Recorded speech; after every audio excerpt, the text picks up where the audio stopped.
Bem-vindo a mais um debate promovido pela Conta Laço sobre questões de relevância nacional. No que à habitação diz respeito, o paraíso Portugal transformou-se num inferno à escala europeia.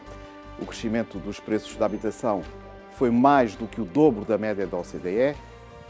Aumentaram 121%, o que representa um aumento real de mais de 81% acima da inflação. Ora bem, apenas 3% do parque habitacional é público ou social. Mais de metade do investimento estrangeiro é canalizado para o setor imobiliário. 44% dos jovens portugueses ponderam emigrar devido ao acesso à habitação. Que política de habitação é esta e como é que aqui chegamos? Este é o tema para o debate de hoje e vamos ouvir as leituras dos nossos convidados que eu passo a apresentar. Aqui à minha direita, Miguel Judas, arquiteto, professor do ISCTE. Ele defende que a habitação é um direito constitucional e tem trabalhado em projetos de inclusão social. O Nuno Fidelis, que é diretor associado da Savills e especialista em sustentabilidade urbana, traz obviamente uma visão do setor imobiliário e desenvolvimento sustentável. E, finalmente, o André Escoval, porta-voz do movimento Porta a Porta, que é uma voz ativa da mobilização cívica contra a exclusão habitacional e pelos direitos, obviamente, das comunidades no terreno. E a primeira pergunta para o Miguel Judas. Muito obrigado a todos por terem aceitado o nosso convite. Miguel, obviamente que a habitação é um direito constitucional, mas tornou-se num privilégio. E como é que, na sua leitura, se passou deste ideal de acesso universal para uma realidade de exclusão em massa? Ou seja, e que papel é que teve a ausência das políticas públicas consistentes na criação deste ambiente? Bem, eventualmente a primeira coisa que é preciso reconhecer é que isto não é um problema novo, não é? Há pouco eu falava que são cerca de 100 e tal anos de políticas públicas relativamente à habitação e que nunca conseguiram resolver o problema, estar a par. Há uma circunstância entre o otimismo, se quiser, da Constituição, mas que tem um contexto em si mesmo, não é? Na altura, aquilo que era a preocupação com a habitação, mesmo a nível internacional, isto é, havia resoluções da ONU acerca do problema, ou que englobava o problema da habitação dentro do problema da qualidade de vida das populações. E isso é uma coisa que se vem confundindo num bom sentido desde então, levaram que a seguir à revolução aqui se inscrevesse esse problema como um direito, que era, na realidade, a única forma de fixar um objetivo do Estado de resolver. E esse direito tornou-se um problema ainda maior. A partir do momento em que se consagra um direito, ele é um problema permanente, não é? O objetivo também era esse, mas quanto a mim é um bom problema, quando lançado do ponto de vista político. Não é? É um mau problema a partir do momento que nós não o conseguimos resolver, não é? A questão aqui é que tem a ver também com circunstâncias que têm a ver com a nossa história desde então, normalmente a história económica e a escassez de meios que sempre tivemos de mobilizar capital para o problema da habitação em vários níveis, quer dizer, seja fazer chegar o investimento, seja do ponto de vista de termos estoque de arrendamento, estoque de habitação pública. Quer dizer, nós Sim, há 20 anos... E houve outras circunstâncias externas, nomeadamente depois de 74, houve o regresso, mas de repente quase 1 milhão de pessoas vêm das ex-colónias e têm que habitar em algum lado, não é? Certo. Mas ainda assim, a partir daí, todos os governos prometeram soluções, ou pelo menos encontrar caminhos, e estamos onde estamos neste momento. Certo. É uma questão, sobretudo, política, a seu ver. A habitação é sempre um problema. Quando é um direito consagrado, é sempre um problema político. A não resolução e não consagração desse direito é um problema político. Claro que sim, mas os problemas de política são sempre, digamos, soluções contingentes, no sentido em que vivem dentro de um contexto e num contexto de possibilidades que se levantam na altura, não é? E prioridades que também se elegem. E eu acho é que o grande drama desde sempre é nós nunca termos conseguido, mesmo do ponto de vista da ação política, informar as políticas de uma forma clara. E ter dados sobre a decisão política e escrutínio sobre aquilo que era a consequência da decisão política e as alterações dos dados objetivos. Quer dizer, nós tivemos, cerca do ano 2000, o grande último investimento em habitação, que foi o PER, que que já foi um investimento que é feito, digamos, de uma forma quase como a espada de Damócles sobre a cabeça. Já não era aceitável na altura que nós tivéssemos a quantidade de população que tínhamos a viver em barracas. E resolveu-se com um enorme investimento naquele momento, mas e é preciso dizê-lo, com o sacrifício de uma série de questões. Portanto, nós providenciámos, na altura, alojamento, não providenciámos habitação. Porque a habitação, já desde os tais anos 70, que é um fenómeno complexo. Isto é, a habitação comporta não só o alojamento, mas comporta o acesso a uma série de outras questões. Comporta o acesso ao trabalho, o acesso ao lazer, o acesso à saúde, e isso em si envolve grandes infraestruturas de transportes, etc.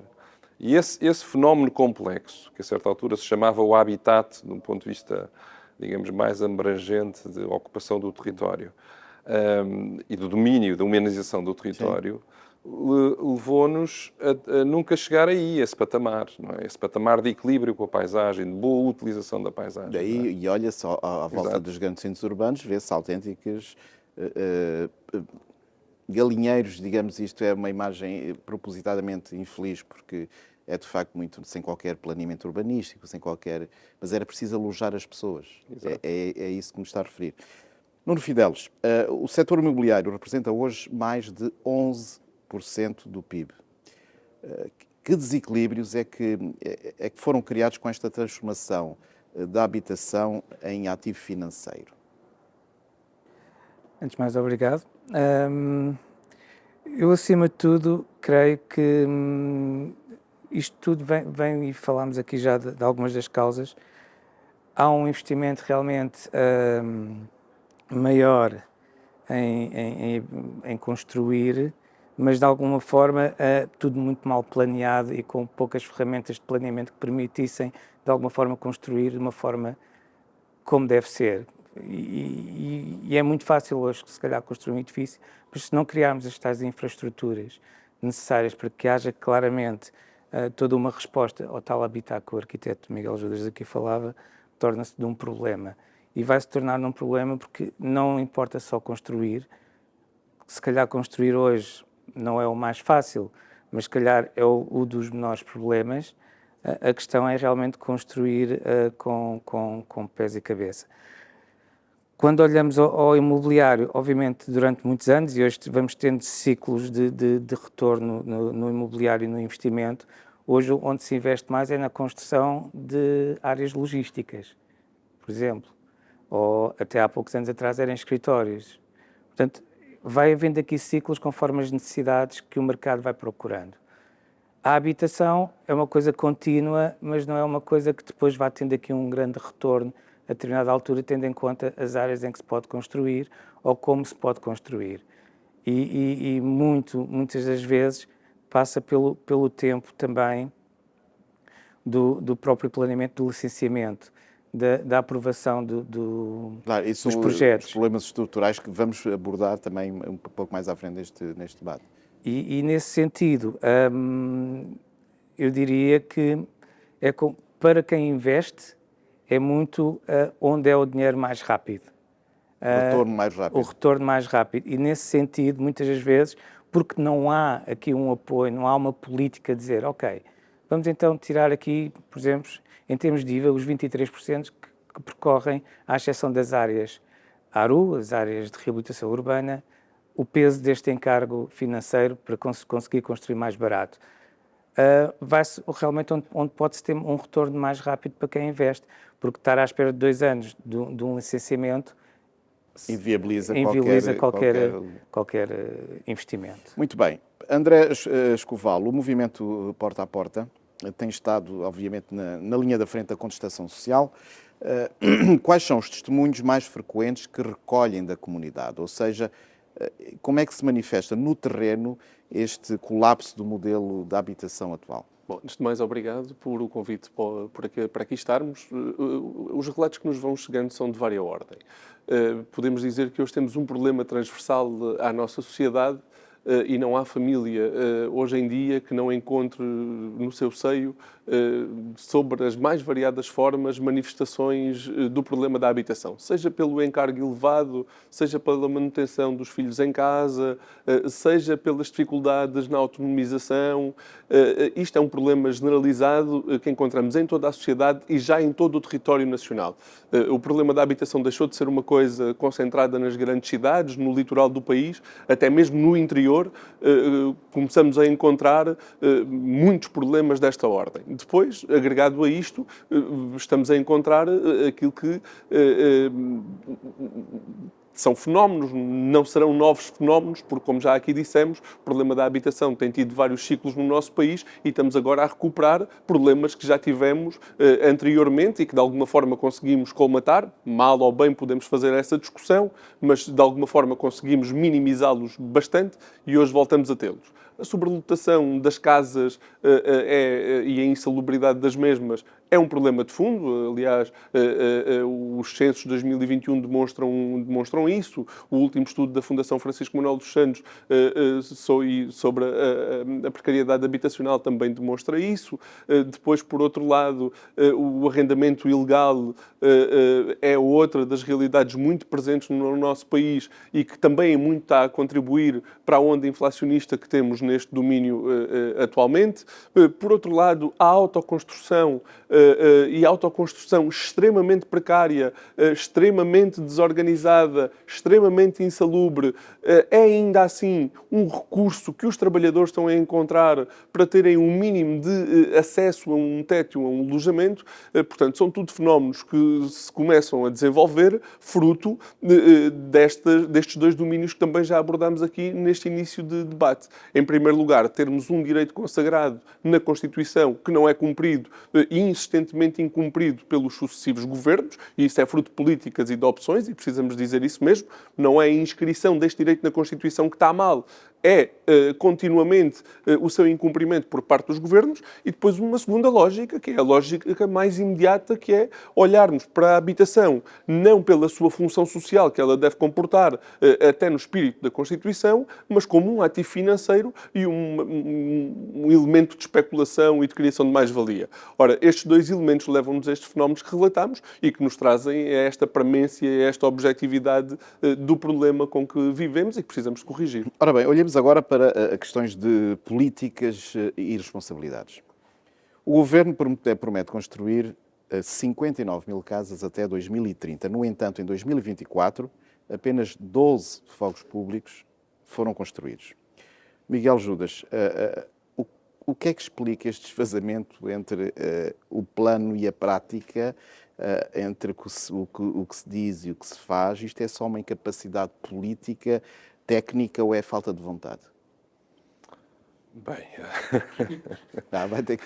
eu estou-me a rir porque eu acho que há aí uma parte disso que tem a ver muito com a retórica política, não é?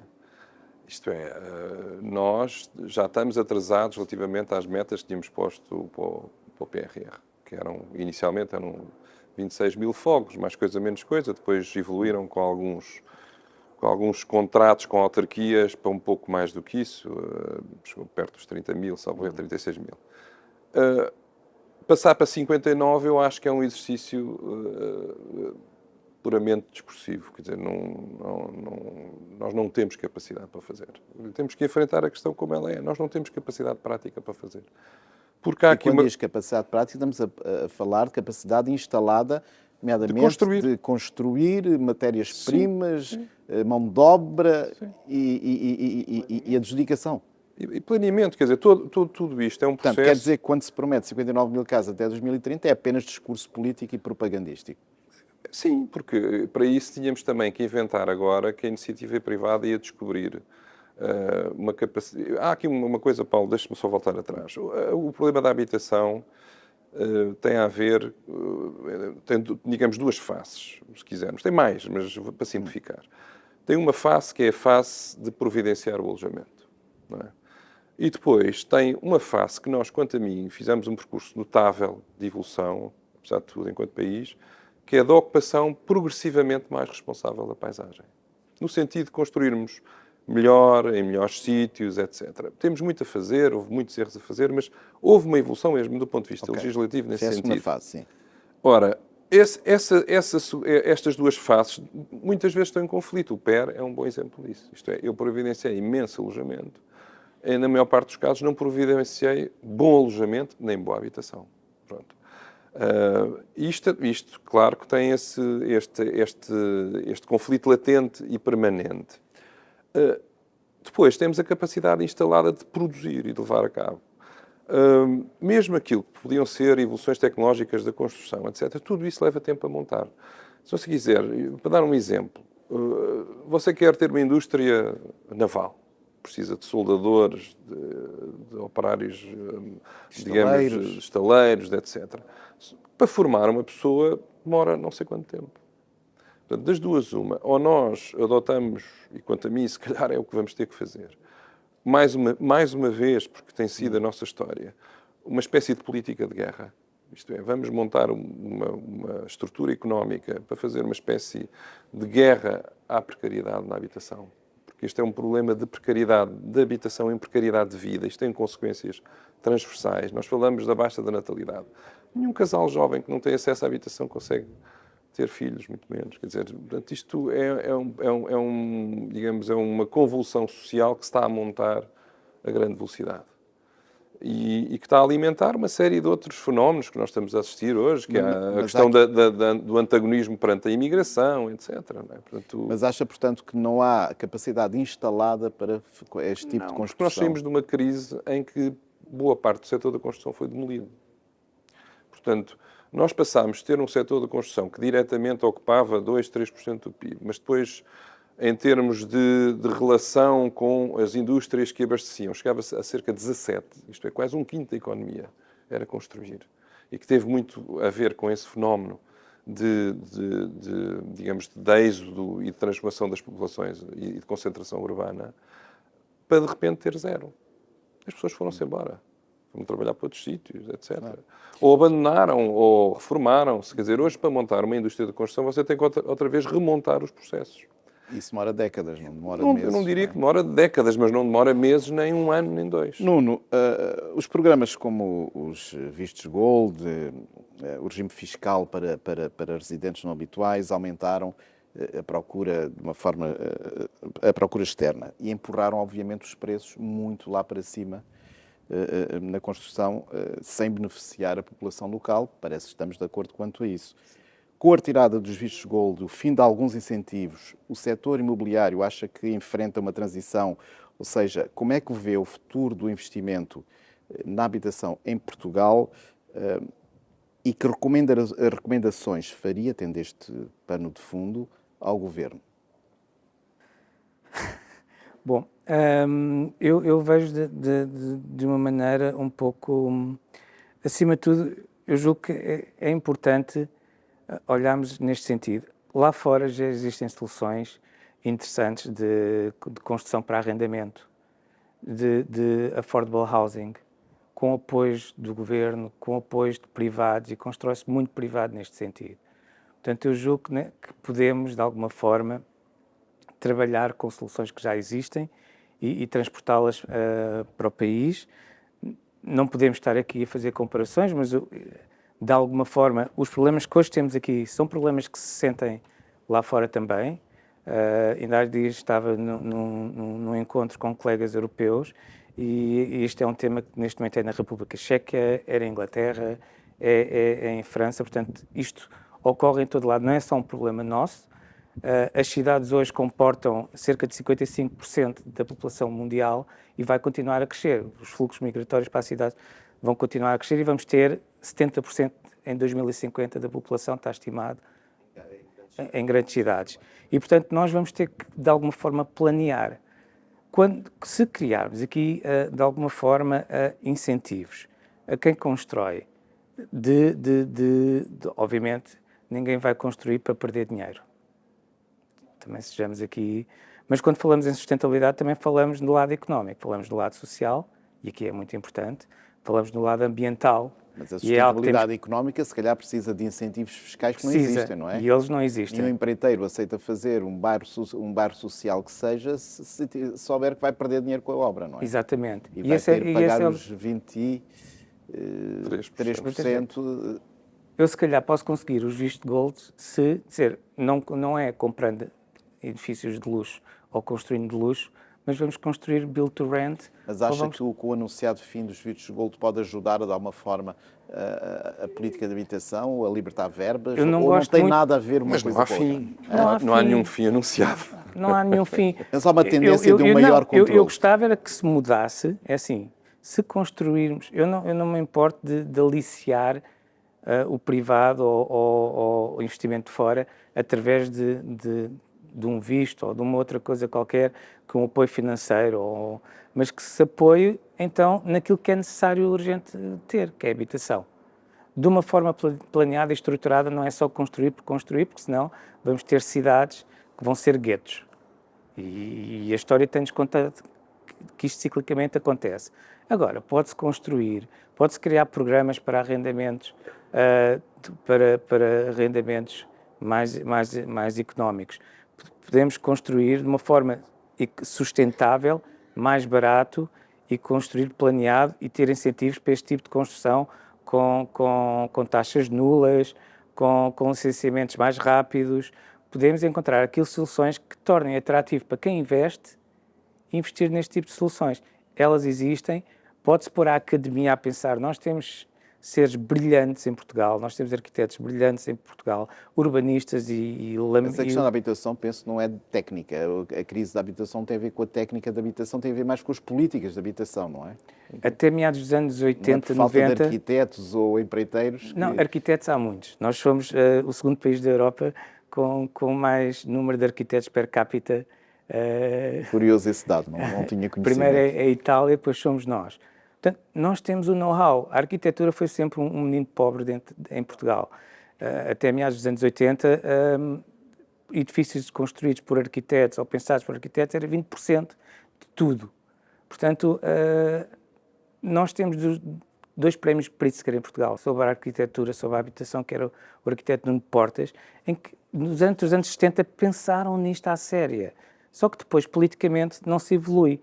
Procura-se outras respostas e, portanto, enquanto não houver um programa apartidário de investimento, de pensamento, e aqui o que eu pedia, se pudesse dar aqui alguma coisa ao Governo, é pensar em conjunto, ouvir a academia, ouvir a população, criar aqui um senso claro de um questionário, porque não se pergunta às pessoas, pergunta-se às pessoas aqui de alguma forma muito transversal, mas fazer aqui um levantamento à séria para perceber que fazer um planeamento com as pessoas e não para as pessoas. Exatamente. É isso que quer dizer. André, pegando agora aqui um pouco mais numa nota... Peço desculpa, cada vez quem agarre nisso e invista. Muito bem, esperemos que é preciso, é que isso avance. André Escoval, pegamos num facto que tem a ver mais também com a atualidade recente, este despejo recente no bairro do Talude, que relançou, obviamente, o debate sobre realojamento, justiça social. Como é que viu a forma como os diversos poderes se aproveitaram do acontecimento? Ajuda de alguma forma a relançar o debate de facto sobre o que a habitação devia ser, ou isto é apenas um episódio para aproveitamento político? Bom, este despejo tem várias matizes e ele é extremamente infeliz e o mais evidente é o aproveitamento político imediato do que ali aconteceu, mas ele é fruto de políticas consecutivas de habitação que nos têm trazido à situação em que vivemos hoje, e resumir aquele episódio a oportunismo eleitoral pode ser redutor face à dimensão do problema que temos no nosso país. Mas isto também vem deste debate que nós estamos aqui a ter, porque nós reduzimos muito o problema da habitação a uma necessidade de resolução pensada a longo prazo, quando nós estamos a conviver com um problema que é emergente na vida das pessoas. Aquelas pessoas precisam de um teto para morar, não é? E muitas vezes esta urgência do problema não se compadece com esta necessidade de construção planeada a longo prazo que nós muitas vezes apontamos como a solução mais imediata. Ora, essa solução não é imediata, ela é necessária.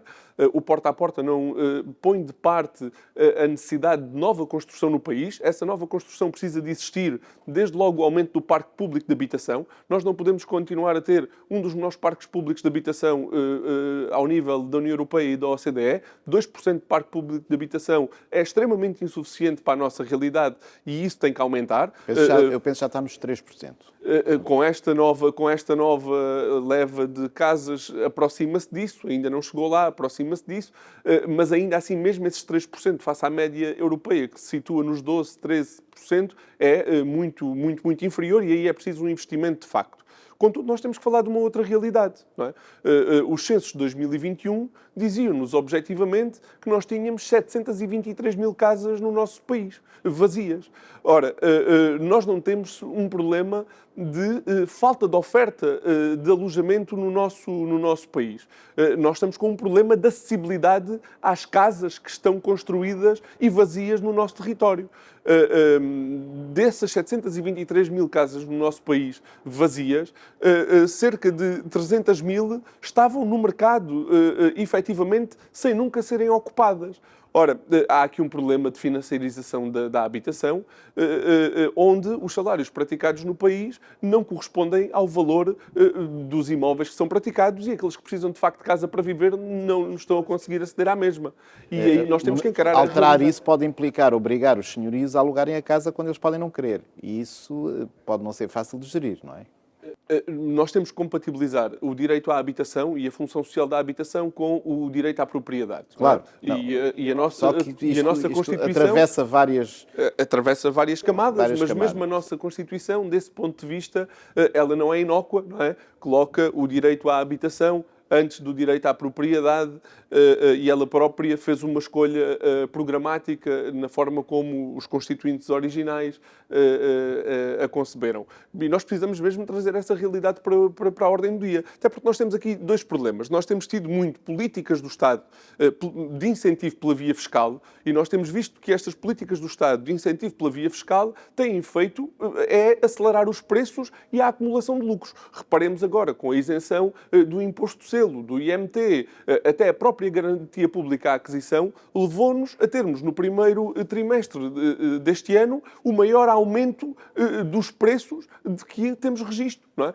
No primeiro trimestre deste ano, face ao período homólogo, tivemos um aumento dos preços em cerca de 18%. Ora, não é pela via dos incentivos fiscais, como são os vistos gold, que continuam a existir e não está na calha de desaparecerem, que isto se faz. Mas podemos ter políticas de Estado que, compatibilizando o direito à propriedade com alugueres pelo próprio Estado para disponibilização às famílias mais carenciadas e que estão recenseadas nas estratégias locais de habitação, podemos ter aqui a compatibilização do direito de propriedade com a resolução do problema. Portanto, há formas mais imediatas de o fazer e precisam de ser discutidas, não pode ser exclusivamente... Eu pego em algo que disse aí há pouco, Miguel Judas, isto é óbvio que o Estado e as autarquias ganham muitos milhões com o IMT, com o IMI, impostos estes que obviamente aumentam com a valorização dos imóveis. Não será o próprio Estado cúmplice deste esquema atual especulativo da habitação? A partir do momento em que o Estado não o consegue travar, é sempre cúmplice, não é? Resta saber se Mas não poderá isto explicar a falta de vontade política para, de facto, regular o mercado? Certo, mas pode ser cúmplice com dolo ou sem dolo. Pode ser cúmplice porque é ineficiente, não conhece, etc. Ou pode ativamente fazer uma escolha, vai no sentido contrário. Isto é, as escolhas do Estado e as escolhas dos governos não são imunes àquilo que são as teias de interesse que socialmente se movimentam, como é normal. Não é? Pronto. E eu acho que o problema da habitação emergiu também em Portugal nos últimos anos, porque ele, de repente, deixou de ser um problema, digamos, e peço desculpa pela franqueza, mas dos miseráveis. Ele passou a ser um problema da classe média. A classe média agora está afetada por problema da habitação. Que é cada vez maior a franja. E, portanto, isto, digamos que a tina começou a subir e não se começaram só a esbracejar os que estão na base, digamos, da pirâmide de rendimentos, mas aqueles que já estão mais acima. E isto começou a ser um problema social muito mais relevante, porque tem mais expressão pública, tem mais voz. E isso transforma, obviamente, o olhar sobre as coisas. Mas além desse, que é digamos, uma consequência social que nós vimos nos noticiários, etc., este é um problema central na sociedade, há tudo aquilo que se alimenta desta estrutura económica que está à volta, do imobiliário, da habitação. A habitação é muito afetada por este tipo de lógicas. E nesse tipo de lógicas, digamos, a vertigem especulativa é um fenómeno permanente. Quer dizer, eu acho que não vale a pena nós pensarmos que existe, assim, no geral, um capitalismo que não seja voraz. Essa é a tendência. Essa é a tendência natural da coisa. É um bocadinho como aquela fábula do escorpião e do sapo, não é? Quer dizer, essa é a tendência natural. E, portanto, nós temos é que acabar por construir, como dizia, mecanismos de ação sobre essas dinâmicas. Não é? Ou seja, o Estado tem que regular a própria evolução do mecanismo capitalista no que ao mulher diz respeito. Exato, mas com a coragem de o fazer. Ora, e sabendo que esses próprios mecanismos, essa teia de interesses, que são legítimos, é preciso dizê-lo, pode influenciar a decisão política no sentido contrário. Não é? Nós, quando tivemos, por exemplo, o desinvestimento naquilo que era a capacidade do Estado atuar neste domínio, tivemos, basicamente, eu vou separar isto em 2 domínios relativamente simples. O conhecimento, e o outro, a capacidade do Estado de construir estoque e manter estoque.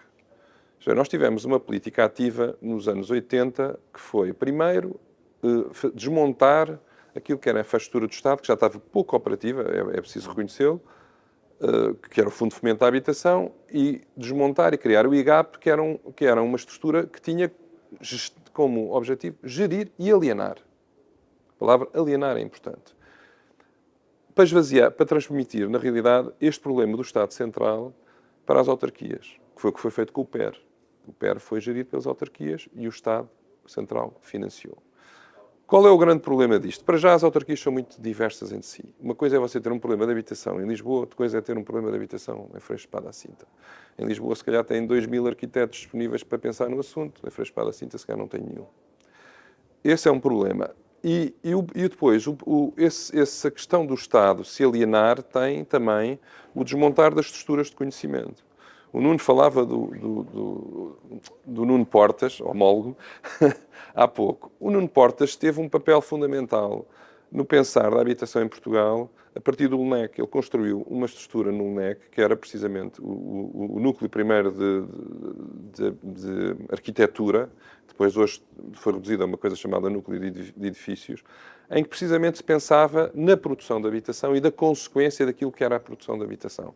A ideia do Nuno era fazer uma espécie de um laboratório permanente acerca do que era o fenómeno edificatório, seja no desenho da cidade, seja no desenho do fogo em si. E isso foi uma coisa que foi perdendo fogo. Foi abandonada. Foi abandonada, completamente abandonada. Mas foi abandonada em que anos? Em que década? Ela foi progressivamente abandonada. Desde a saída dele, nos anos 70, foi progressivamente sendo diluída, não é? E nós deixámos, isto para lhe dizer, deixámos de achar que o conhecimento e, nesse sentido, a ajuda à decisão política era uma coisa pouco importante para o Estado manter. O conhecimento científico tornou-se irrelevante para a decisão política. Mas o conhecimento científico dirigido a um problema concreto. Porque nós podemos ter conhecimento científico chamado ciência fundamental, que são acerca das perguntas que temos de fazer. Falo de ciência, estamos a falar de científico aplicado. Está bem, mas a sociologia tem a ver com a edificação, tem a ver com a habitação também. Certo, mas estava lá tudo. Tudo isso afeta a cidade. Tenho a dizer que o núcleo, já agora, é curioso, a primeira estrutura do Estado que recorreu a uma pessoa que sabia de inteligência artificial, foi o segundo doutorado em inteligência artificial em Portugal, foi o núcleo de edifícios do LNEC. Porquê? Porque precisava de tratar dados e olhar para os dados e construir apoios à decisão política a partir dos dados. Portanto, nós estamos a falar disto há 50 anos. Não é? Há tanto tempo quanto o aeroporto. Hein? Exatamente. Não, apesar de tudo há menos, porque desde 65 já estava mais ou menos decidido o local do aeroporto. Apesar de tudo. Muito bem. Mas isto para lhe dizer que esse pauperar da capacidade do Estado em decidir, por um lado, decidir bem. Outra dimensão que o Nuno falou há pouco, que é de planear, isto é, de estar permanentemente olhar para a frente e construir um caminho para o futuro dos cidadãos do país. É uma coisa que o Estado se foi abstraindo progressivamente. Nuno, a Savills tem apostado em projetos sustentáveis, focados na transição energética, obviamente com baixo impacto ambiental. Como compatibilizar essa agenda com habitação acessível e acessível a todos, obviamente, e não só ao segmento de luxo? Não é complicado, cá está. Acho que começa a ser aqui uma palavra muito repetida, que é o planeamento. Se nós planearmos e pensarmos nos projetos a tempo com pés e cabeça, nós conseguimos ter projetos sustentáveis e ambientalmente amigos do planeta. Eu julgo que muitas vezes constrói-se com uma rapidez e com uma resposta e sem dados e sem um pensamento próprio sobre os edifícios, construímos como construíamos há 40 anos atrás. E hoje temos outras regras, aliás, temos aqui um caminho de descarbonização da própria arquitetura e dos edifícios e da cidade. Nós temos aqui um compromisso até 2050 de ter edifícios com emissões de carbono zero. Isto passa também muito pela regeneração da própria cidade e dos próprios edifícios. Mas consegue-se construindo e pensando nas coisas atempadamente. Até em economias de escala. Nós, no século XVIII, nós tivemos um dos projetos mais sustentáveis em termos de economia de escala que resolveu um problema grande na cidade de Lisboa após o terremoto. Foi a construção da Baixa. Se nós passarmos à Baixa, se calhar não estamos muito atentos, mas todos os envidraçados tinham uma dimensão própria ao nível do piso térreo, depois ao nível do piso. Portanto, há uma repetição da própria janela, do próprio vão. Está, houve um planeamento, e de repente fazer uma janela, podiam ser 20 carpinteiros que faziam a mesma janela que se sabia-se que ia servir num ou outro edifício. Portanto, eu julgo que se as coisas forem pensadas atempadamente, e hoje também há uma... É assim, os arquitetos, os engenheiros, os promotores têm as ferramentas na mão. Consegue-se construir e sabe-se como construir. Hoje já consigo, se calhar, regenerar um edifício existente, em vez de estar a pôr um isolamento de capoto, com uma pintura térmica que me responde e que me dá uma resposta às necessidades térmicas do edifício. Sem que isso tenha um reflexo negativo nos custos? Sem que, se calhar estamos a falar de 2, 3%, mas o retorno é muito maior, porque eu se calhar vou poupar energia. Hoje encontrou-se não, é o que se pretende. É o que se pretende. Não, porque é mesmo assim, encontrou-se aqui uma solução para as respostas da arquitetura, que foi os ar-condicionados, a determinada altura, que tem um peso enorme nas emissões de CO2 e nos gastos de energia. E deixou-se de construir como se construía com a arquitetura passiva e que se soube construir bem desde os primórdios da civilização, não é? E de um momento para o outro constrói-se muito com as vistas, com os grandes envidraçados, com as grandes janelas, que termicamente não têm uma resposta tão eficiente, principalmente quando falamos de habitação, mas vemos torres a proliferar por Lisboa com vistas incríveis sobre a cidade, mas que depois a resolução passa... E não tem sustentabilidade energética. Não tem sustentabilidade nenhuma. Portanto... Aliás, comenta-se mesmo, estrangeiros, pessoas que vivem nos países, que vêm a Portugal, comentam muito que as casas portuguesas ou são muito frias ou são muito quentes. São... Acho que hoje já não podemos falar disso. Hoje já não tanto, mas ainda isto tem a ver com modelos de construção já ultrapassados, datados. Como é óbvio, Sim, datados. Nós, pela Europa, temos 75% do edificado na Europa, para não estarmos assim a dizer que Portugal é sempre um problema, 75% dos edifícios edificados na Europa são ineficientes energeticamente. E em 2050, quando se pretende que todos sejam eficientes energeticamente, 75% a 85% destes edifícios vão cá estar. Portanto, para além do que se tem construído novo, tem que se regenerar. Agora, há soluções, lá está, uma vez mais, com dados pensados, com laboratórios, com a academia, nós temos tanta gente para poder resolver. Agora, com os sistemas construtivos a serem pensados, arranjarmos mão de obra qualificada, portanto, cá está, é algo que urge trabalhar com o tempo, não é para agora, mas tem que se começar a planear, senão nem agora nem nunca vamos conseguir. Paulo, deixa-me só acrescentar uma coisa.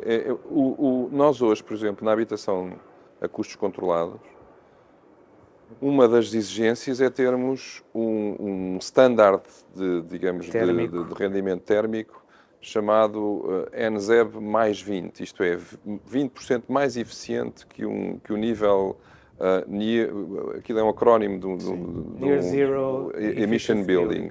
Portanto, são edifícios que, na realidade, já produzem quase a energia que consomem. Pronto. Não produzem a do processo de construção. Esse que é outro aspecto. Em exploração, o edifício já consegue, às vezes, até produzir mais energia do que a consome. Mas tudo isso são processos de inovação que levam o seu tempo mesmo a acomodar, não é? A lógica das comunidades energéticas, etc., são coisas que são novas e depois, socialmente, às vezes nós temos dificuldades em gerir. Também temos que aprender a gerir essas realidades novas, não é? Mas, quer dizer, hoje em dia, o Parque Habitacional do Estado que está a ser construído é um parque com muito melhor capacidade e conforto. Há normas europeias que obrigam que assim seja também, não é? As nossas normas, curiosamente, são das mais exigentes da Europa toda. Sim. Somos mais exigentes que a Finlândia, por exemplo. E conseguimos financiamentos com juros mais baixos para esse tipo de construção. Portanto, é assim, não se está a inventar o ovo está cá, o ovo de Colombo, não se está a inventar nada, é saber, é informar, é comunicar, é debater, porque as soluções existem, os apoios existem, as tais questões de se eu construir hoje sustentável, se calhar, aí posso conseguir ter um financiamento com taxas mais baixas ou isentas do que for construir o tradicional. E, portanto, é com isto que nós temos de trabalhar, de alguma forma. André, o que é que, de forma clara, imediata, o que é que exige ou o que é que pede o vosso movimento do porta a porta? Ou seja, o que é que a curto prazo ainda pode ser feito para inverter este rumo destas políticas habitacionais que estamos a viver? Bom, temos que partir desta ideia de que as políticas que têm sido seguidas ao longo de anos, e sobretudo aquelas que têm sido tomadas nos últimos anos, têm vindo a agravar o problema, não é?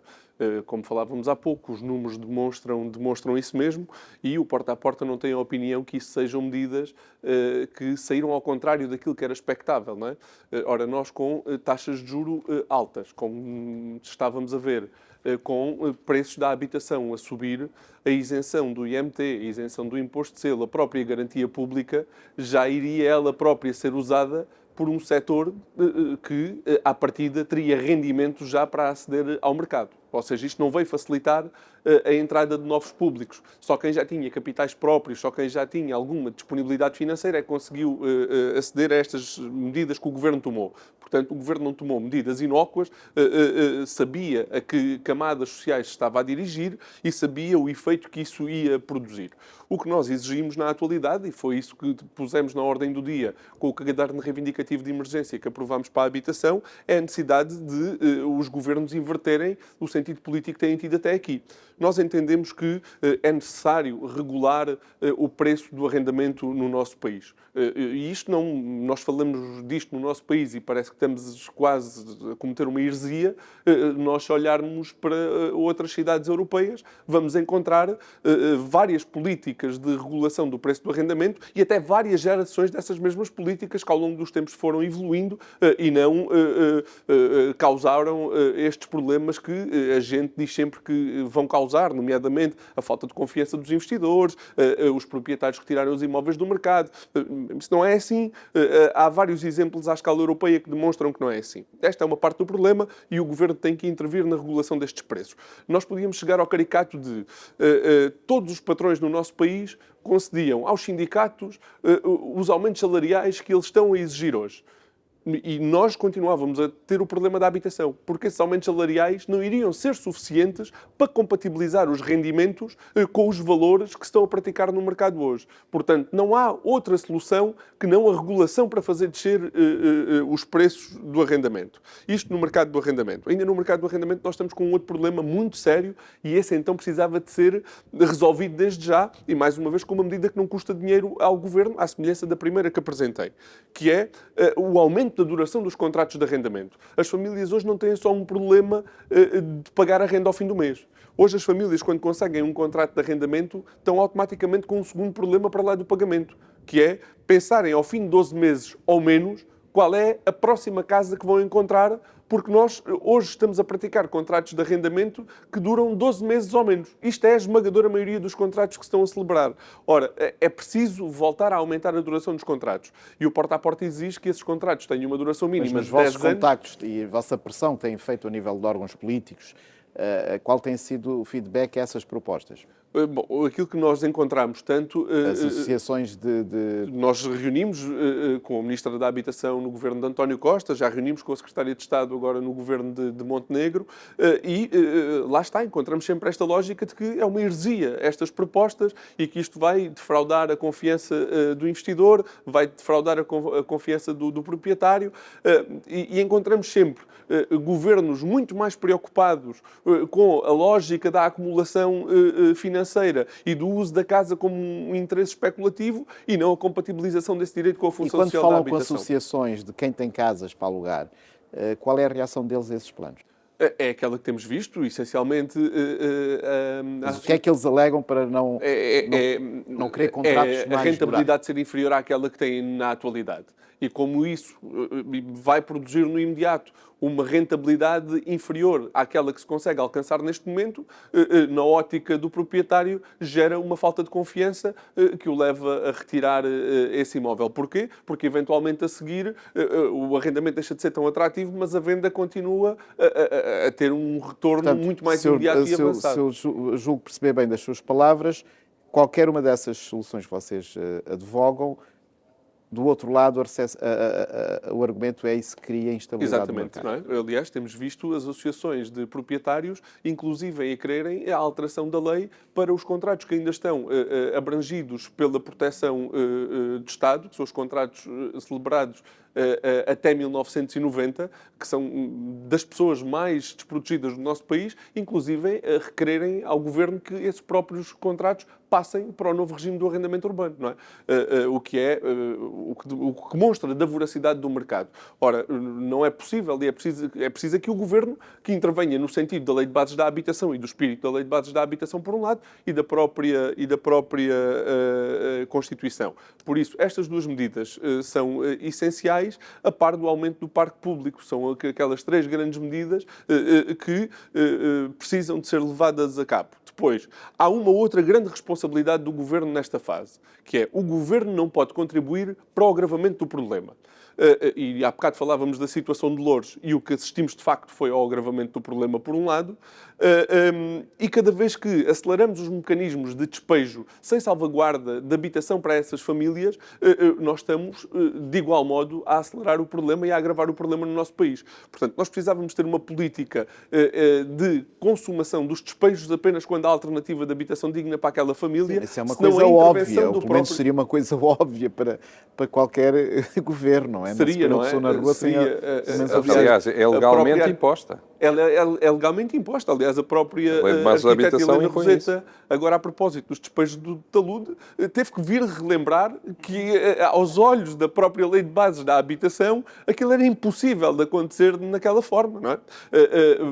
Portanto, precisamos ter governos comprometidos com aquilo que são as necessidades da população. Ou que pelo menos respeitem a lei, porque a lei já tem isso previsto. Ou até as sentenças judiciais, porque no caso de Loures nós demos aqui um passo de extrema gravidade neste processo. É que o Presidente da Câmara de Loures executa aquelas demolições contra dois despachos judiciais de 2 juízes distintos que proibiam aquelas demolições. Uma na segunda-feira de manhã e a outra na terça-feira, não é? Portanto, isto já se chega... O poder político, fruto destas transformações sociais e desta estigmatização e estarmos à porta de eleições, já se sente, inclusive, na vontade e no direito de incumprir não só com a lei, mas também com sentenças judiciais. Muito bem. Isso é um problema e precisamos de reverter esse caminho. Miguel Judas, vivemos toda esta cidade que está atrás de nós, todas as cidades, vivem numa euforia crescente da especulação imobiliária, que o mercado está muito confiante em Portugal, que isto vamos crescer em direção ao infinito. Quando olha para o futuro e para a política de habitação que está a ser praticada, o que é que prevê que venha a acontecer a médio prazo? Esta euforia por investir em Portugal no imobiliário vai continuar assim? Tudo, como diz o ditado popular, tudo que nem mal sempre dura, nem há bem que não acaba, ou o contrário. Não é? Não há bem que sempre dure, nem mal, não há bem que não acabe, nem bem que sempre dure. Portanto, quer dizer, é evidente que um dia vai acabar. Mas acha que estamos a viver uma bolha da habitação? É sempre difícil de chegar a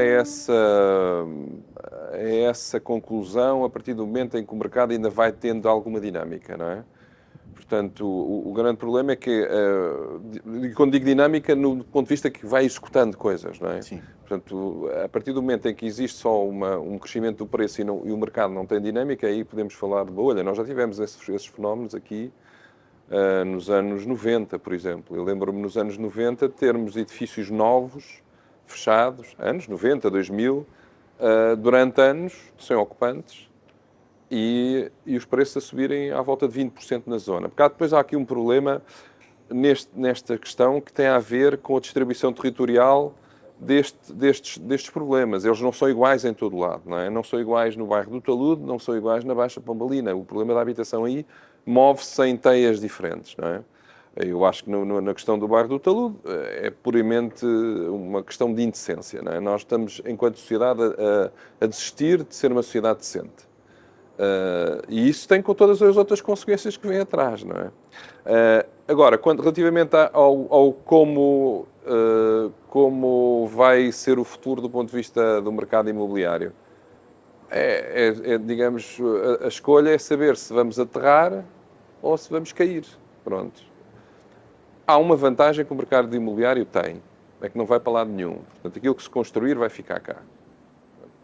E daí que seja muito importante que aquilo que se constrói seja bem pensado, sobretudo, e que traga um contributo para a paisagem. Um contributo com algum grau de permanência, não é? Porque há uma coisa que nós também já sabemos, que é este processo, como o Nuno há pouco referia, que hoje em dia já não nos podemos dar ao luxo, enquanto planeta, de ter processos de substituição sucessivos. Portanto, temos de ter processos mais evolutivos. Nós não podemos estar a entrar em processos de reconstrução sistemática da cidade, que é uma coisa que, por acaso, não é uma tradição portuguesa. Como sempre fomos uma sociedade que viveu em escassez, temos mais dificuldade em fazê-lo. Mas você vai a alguns sítios e é muito normal demolir um edifício inteiro e fazer um novo, não é? Aqui é uma coisa mais rara. Mas há aqui questões que se têm que precisamente antecipar relativamente àquilo que é a progressão demográfica, à atividade económica, etc. A partir do momento em que haja uma grande desaceleração do interesse, nós podemos ter um problema gravíssimo. Repara, há um dado muito interessante da última crise do subprime, que é, a certa altura, além de muitos erros que se fizeram na resposta a isso na Europa, que foi, por exemplo, uma das medidas da Troika para Portugal era a avaliação dos ativos, ou a reavaliação dos ativos imobiliários dos bancos. Nunca foi feito. Porque, pura e simplesmente, os bancos iam à falência. Porque aquilo é a garantia real dos empréstimos. Se você diz a um banco, vamos reavaliar os ativos que estão a suporte ao seu risco, e de repente os ativos valem menos 30%, já não existe banco. Quer dizer, o banco já não tem capacidade de mobilizar meios para estar acima da linha d'água. Portanto, não foi feito para proteger a banca. Exato. E bem, quanto a mim, e bem, é preciso dizê-lo. Há coisas, há processos que às vezes não são suicídios, são suicidas, portanto não vale a pena, não é? Nuno, e quando olha para o futuro, o que é que vê? Acha que isto vai continuar a ser sustentável esta economia de habitação não estou a ver a vaca a voar, mas eu sou otimista da minha maneira de ser. Eu julgo que de alguma forma havemos, porque é assim, o planeta vai cá sempre ficar. Acho que ninguém tem dúvidas quanto a isso nos próximos milhões de anos. Agora, connosco é que não sabemos. Como é que ele fica? Connosco é que não sabemos. Connosco, se calhar que casas cá estarão, é outra coisa. Que casas cá estarão, nós temos a capacidade dos skills para o fazer. Eu julgo que cá está, volto a repetir, acho que já repeti isto para aí umas 10 vezes durante este debate, com planeamento, pensado. Vamos pensar as coisas à séria. Há urgências para tratar, e temos que as tratar, e não é da forma indigna que foi feito. Mas eu julgo que temos que pensar novamente no território, construir um território que consiga cruzar a habitação digna, eficiente energeticamente, regenerar território, aproveitar os vazios da cidade de uma forma inteligente, desenhar a paisagem. Nós temos aqui um desafio, por exemplo, estamos aqui num sítio que tem um desafio pelos próximos 30 anos, de uma forma incrível, que é este Arco Ribeirinho, em que agora voltou aqui a dar aqui um boost com a passagem desta área sul da Península de Setúbal a ser independente da área metropolitana de Lisboa em termos de tratamento de fundos europeus, e portanto há uma possibilidade enorme de pensarmos o território, de criar habitação, de criar aqui um parque que dê resposta às necessidades da área metropolitana de Lisboa, mas pensado com o tempo. Estamos a falar de uma área 15 vezes a área do Parque das Nações, que foi uma área que foi recuperada para a cidade de uma forma inteligente, e portanto nós já sabemos como a fazer. Agora, podemos... Mas aí foi recuperada porque havia uma promessa de muitas verbas, não é? E nós não foi temos... por uma decisão e existe essa de preocupação de habitacional. Não é? E está a ser discutido agora o novo quadro, no qual esta área que agora antes estava dentro da área metropolitana de Lisboa, portanto não tinha direito a tantas verbas, a área da Península de Setúbal neste momento tem direito a essas verbas, a ir buscar muitos fundos. Portanto, temos a academia, temos seres pensantes para tratar disto, temos é que juntar os políticos... Sabendo disso tudo, e isso é um facto que está a argumentar, vocês têm contactos com vários níveis de poder político, obviamente que eles nas reuniões concordam com a vossa visão, mas depois falta aqueles últimos 50 passos, que é o da decisão, não é? Porque há sempre aqui lá está, é o receio da decisão. Eu não sei porquê, é o receio da decisão. Mas eu acho que é a incompreensão de que isto vai cair em cima deles mais tarde ou mais cedo. Não necessariamente, eles já, muitos deles, os governos duram pouco tempo, a habitação é uma coisa um bocado mais durável, não é? Não, mas de alguma forma, esse é o problema. E é o problema de não pensarmos nas gerações futuras. Nós não andamos aqui a pensar. Eu não ando agora com um carro movido a energia por causa de mim, mas é a pensar na minha filha e no quem há de vir, e a pensar que realmente nos outros. Nós passamos a ser um pouco demasiado egoístas e não pensamos nos outros. E eu julgo que existem condições para trabalharmos disto de forma inteligente, trazer o privado, porque isto não se consegue só com o público, trazer o privado para a esfera do público. Sempre que se fala aqui do público ao privado, gera-se aqui... São antagonistas, mas não têm de ser. Mas não têm que o ser. E consegue-se, e se disserem assim, há estas condições para construir de custos controlados, financiados desta forma, estão interessados, vão aparecer. Muito bem. Posso só dizer uma coisa? Sim, em breve, estamos quase a acabar, ainda quer dar a palavra. Esta questão do Arco Ribeirinho Sul é uma coisa que tem décadas. Sim. Décadas. Portanto, nós estamos a falar sempre de um rebranding da mesma coisa, certamente há mais de 30 anos. Ora, isso não é possível se nós não tivermos investimento em infraestruturas, que é uma coisa que o Estado deixou de fazer. Portanto, para nós termos desenvolvimento urbano e habitação, temos de ter uma paisagem coesa, temos transportes, temos de ter uma série de coisas que servem a essa rede. Saúde e tudo. Tudo isso. E, portanto, não vai gerar-se por aí. O problema do investimento privado é o mesmo de sempre. Quer dizer, captar investimento privado é preciso que ele esteja interessado naquele tipo de produto. E que não haja tantos entraves burocráticos como, apesar de tudo, continua a haver. André, só para terminar, temos um minuto do final desta emissão, a mesma perspectiva, olhando para o futuro, o que é que vê? Bem, nós, na continuidade das políticas que temos vindo a seguir, vimos o agravamento, não é? Essa é a tendência que nós vimos nos últimos 2, 3 anos, e se as políticas públicas não forem invertidas, o que nós temos é este agravamento. Esta falta de planeamento, por um lado, que a longo prazo nos trará problemas, e no imediato o agravamento com as soluções, sem haver soluções para o problema de emergência que vivemos. Não augura nada de bom, mas o porta a porta, como movimento de luta que é, continuará a intervir e a exigir que esta situação atual se altere e que as políticas públicas sirvam de facto para que as pessoas possam ter uma casa para viver e que a casa seja entendida antes de mais pela sua função social e não pelo seu interesse especulativo. Esse é o nosso trabalho e é nisso que nos vamos continuar a concentrar. E a bater porta a porta. Exatamente, sempre. Muito bem, eu agradeço a presença de todos aqui nesta pequena conversa sobre um tema. Era bom que tivesse também aqui alguém do poder decisório. Não é que fosse resolver a questão, mas pelo menos todas estas questões que nós levantámos podiam ser úteis, mas seguramente que ouvirão este nosso debate, quem sabe, faça alguma luz em alguma decisão. Vamos ter, pelo menos, esse otimismo entre nós. Claro que Muito sim. obrigado mais uma vez. Obrigado. Termina aqui mais um debate sobre temas fundamentais na sociedade portuguesa. Foi bom vê-lo desse lado. Boa tarde.